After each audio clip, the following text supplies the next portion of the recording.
Olá, sejam todos e todas bem-vindas ao nosso canal Capoeira Pedagógica. Eu sou o professor Jefferson Nogueira, na capoeira conhecido como Professor Paradinha.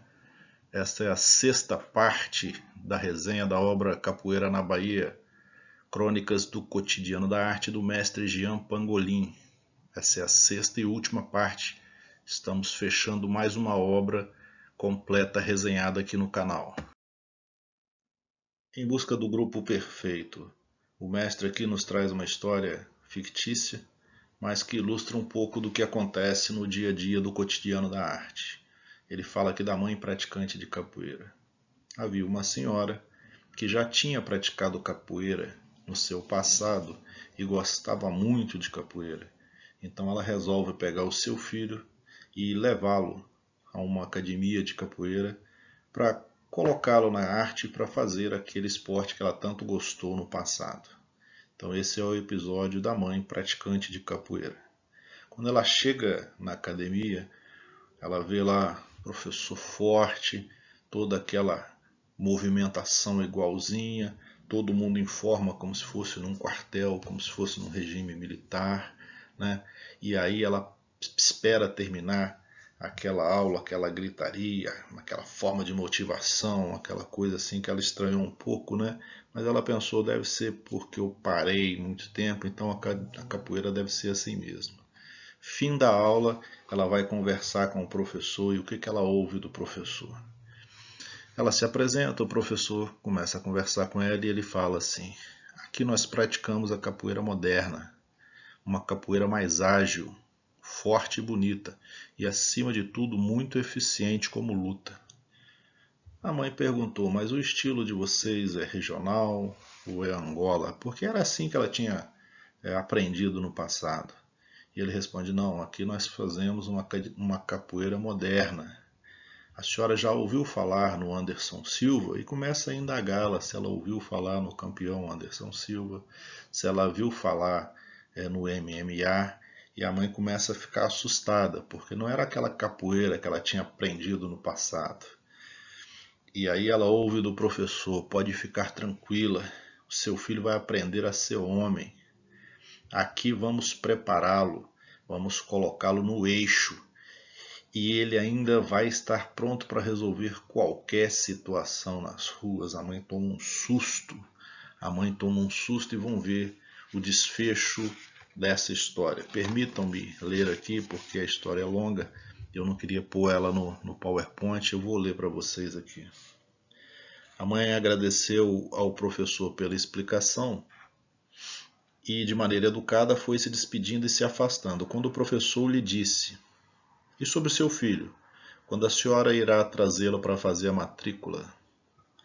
Tenha muito cuidado, pois os grupos de capoeira desta região não são bons.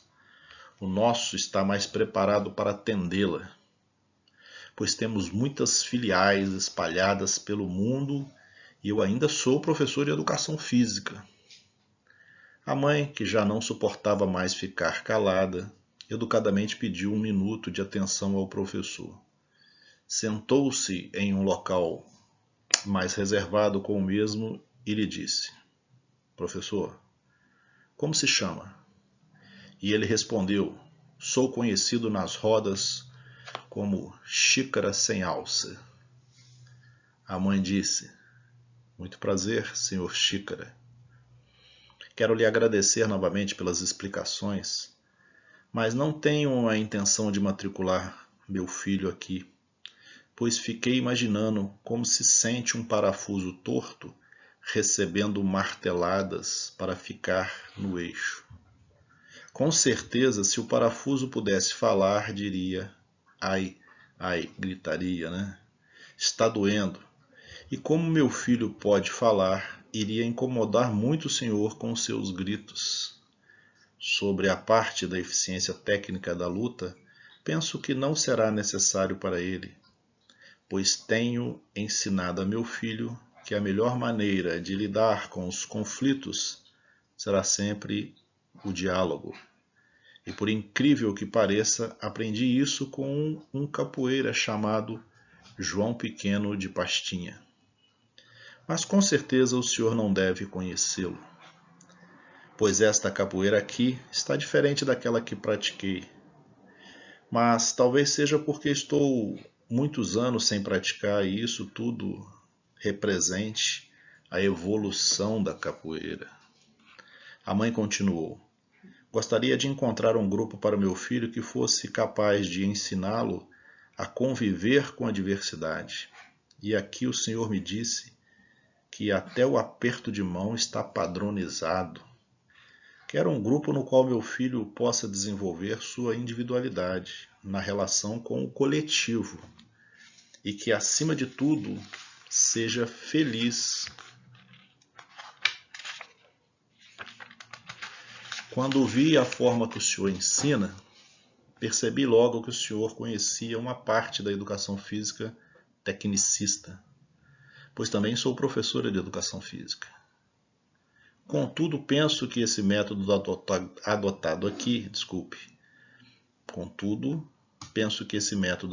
aqui, não está de acordo com a ancestralidade da capoeira, pois mata a autonomia e diminui o poder de criatividade e criticidade dos educandos. Portanto, professor Xícara, recomendo ao senhor estude mais sobre a capoeira e os antigos mestres, e só depois tente verificar qual corrente metodológica da educação física será mais apropriada para cumprir nossa tarefa ancestral com a capoeira.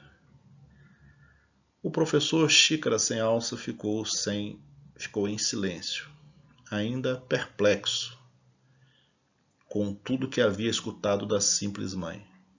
A mãe despediu-se com um sorriso feliz, desejou ao professor um bom dia e lhe fez um último pedido: que buscasse os mais antigos e com eles tentasse entender o significado de ser capoeira, pois o objetivo principal da capoeira como prática humana será sempre levar a felicidade aos seus praticantes, independente de estilos e formatações mercadológicas, pois se esta capoeira atual representa a evolução, diz ela, tenho medo de como será nos tempos de meus netos. Logicamente, o mestre faz a ressalva aqui que é uma história fictícia, mas que se nós trouxermos para a nossa realidade, temos muitos professores xícaras sem alça por aí.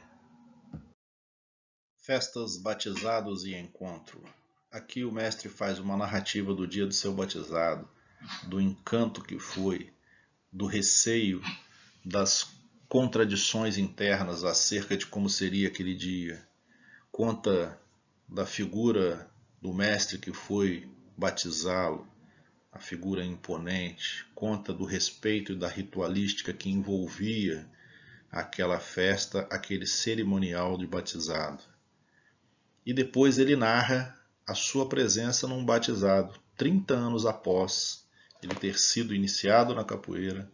Então ele tinha na sua mente, na sua memória afetiva, todo aquele significado do batizado lá atrás, de quando ele foi iniciado na capoeira.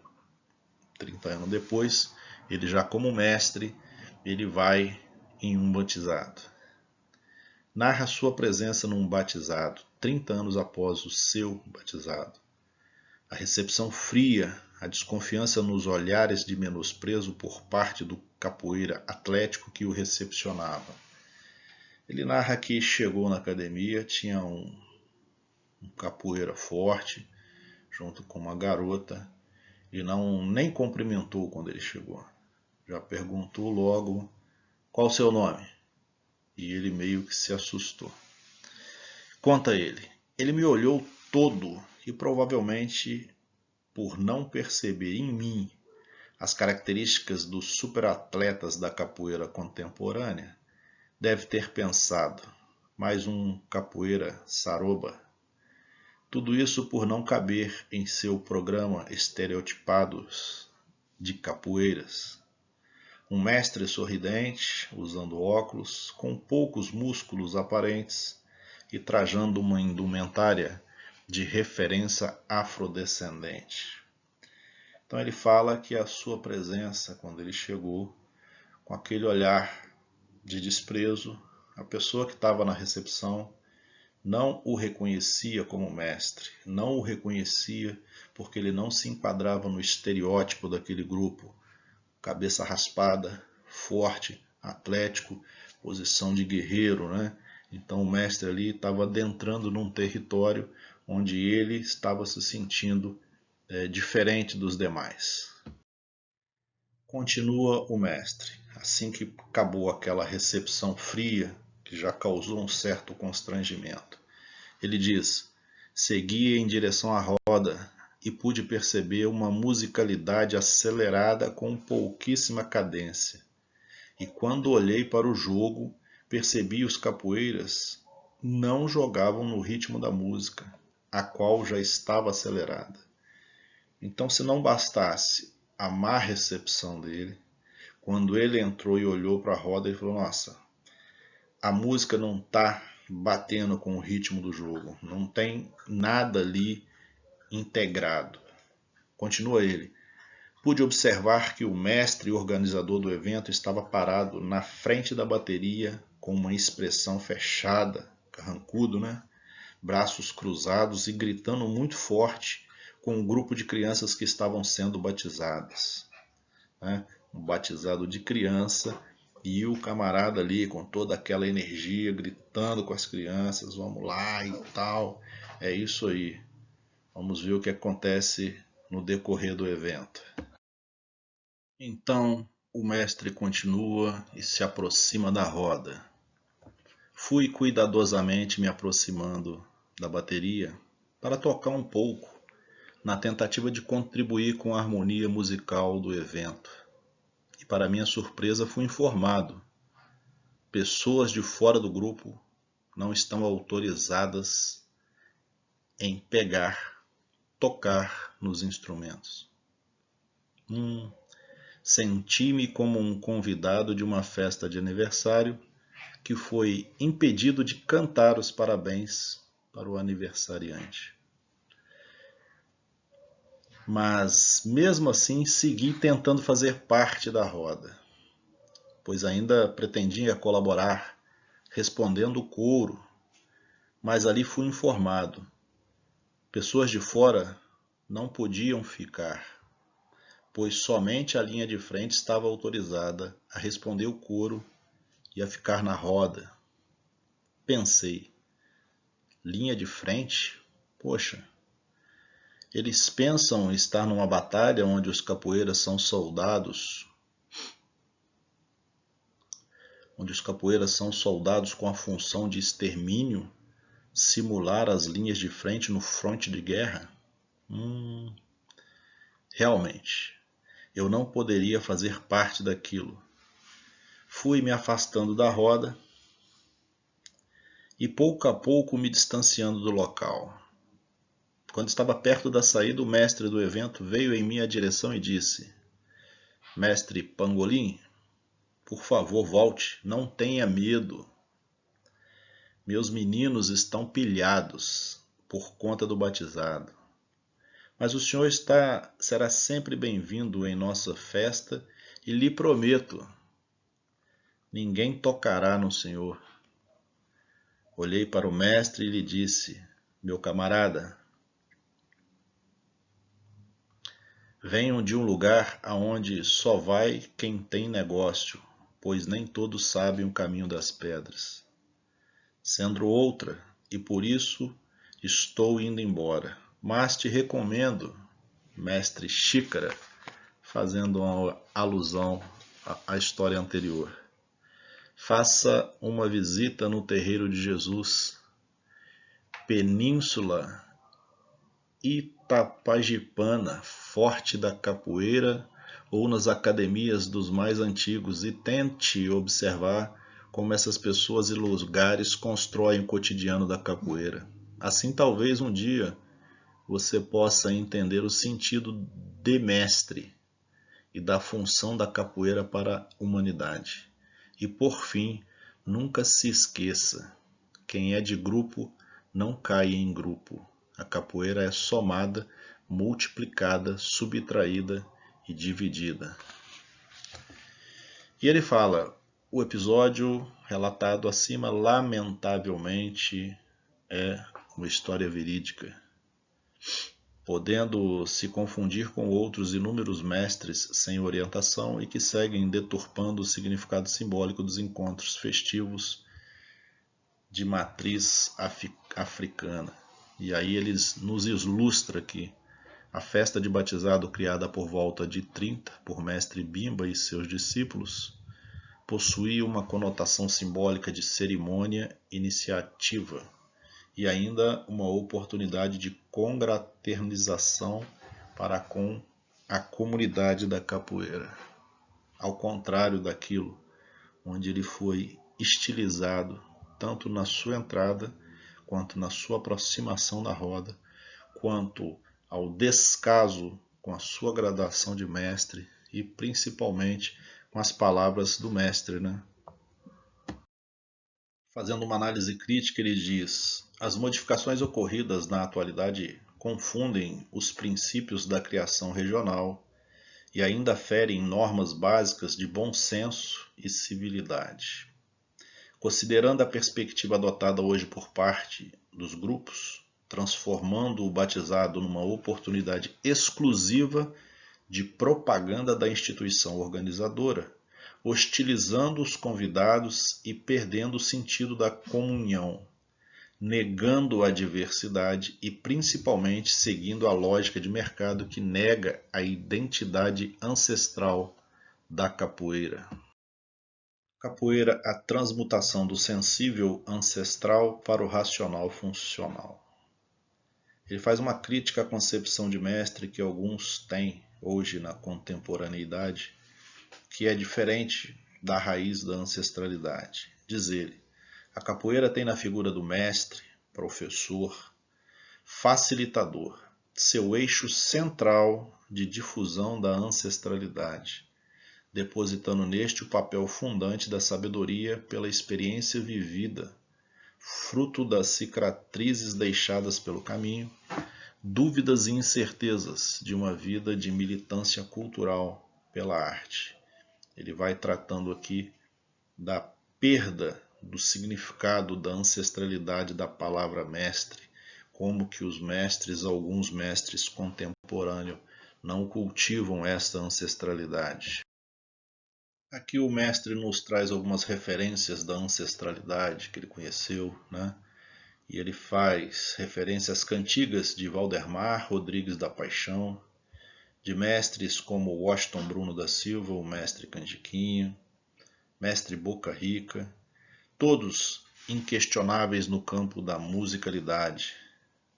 Diz ele: quanto à estética de movimentos, eu posso citar mestre Carlinhos Canabrava, cita figuras mágicas da capoeira da Bahia como mestre de Mola, Dois de Ouro, Mário Bom Cabrito, Bobó do Dique, Mica, Paulo dos Anjos, João Pequeno, Doutor Decânio, Martinho do Birimbau, Ezequiel Martins, dentre muitos outros. A capoeira e o capoeira. Aqui o mestre faz uma relação entre a sintonia que há entre a capoeira e o verdadeiro capoeirista. Diz ele: assim acreditamos na ladainha que arrepia, no jogo que acontece sem necessariamente ter um plano sequencial, aquele que simplesmente acontece.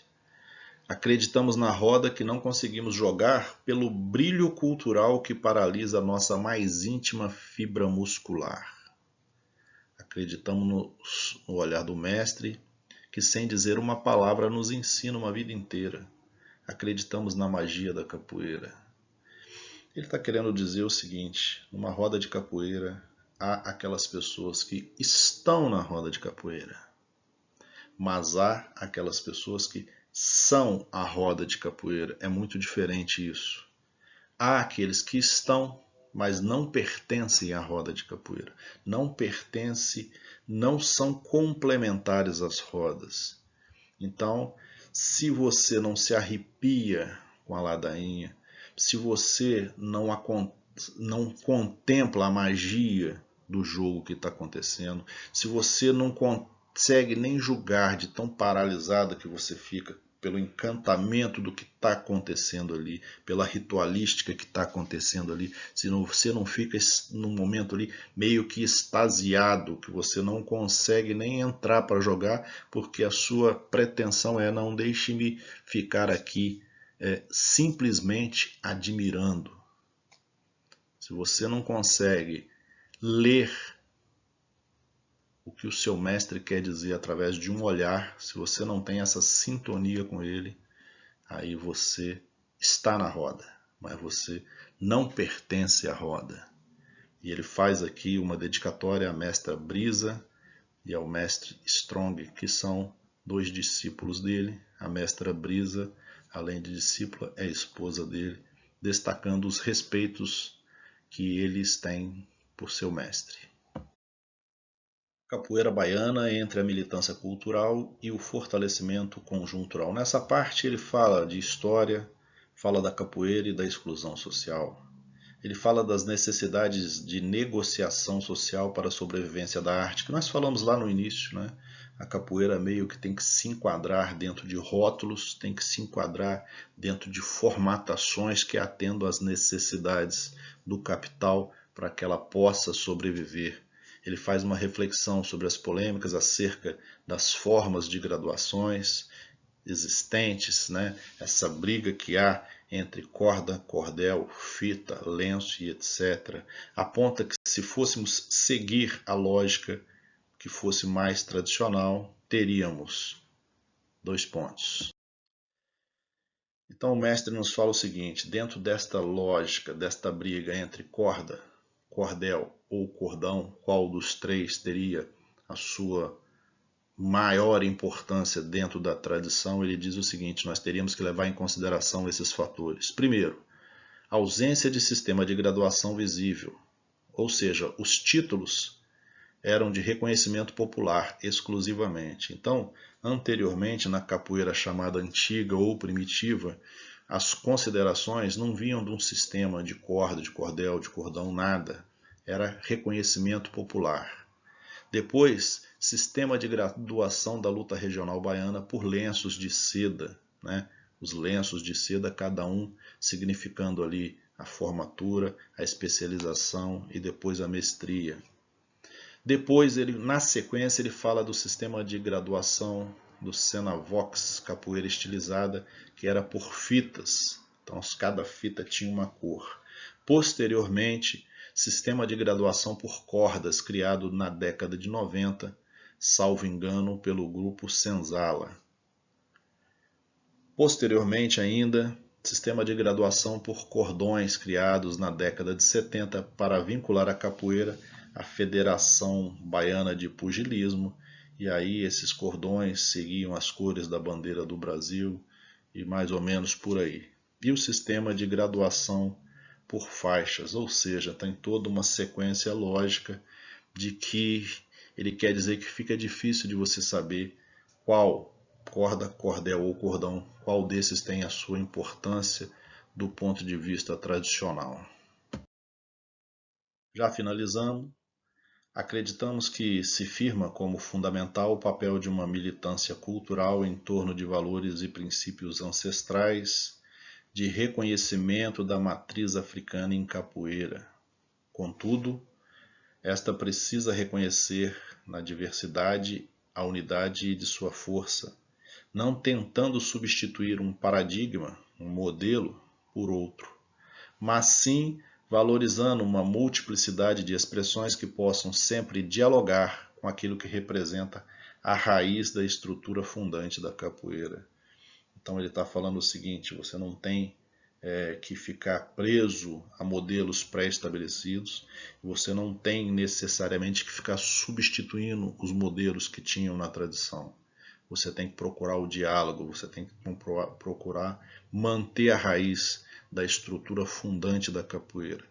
Você pode fazer as modificações que os novos tempos, digamos assim, reclamam, mas sem perder a ancestralidade, sem deixar de perder, sem deixar-se perder a raiz, a espinha dorsal da capoeira.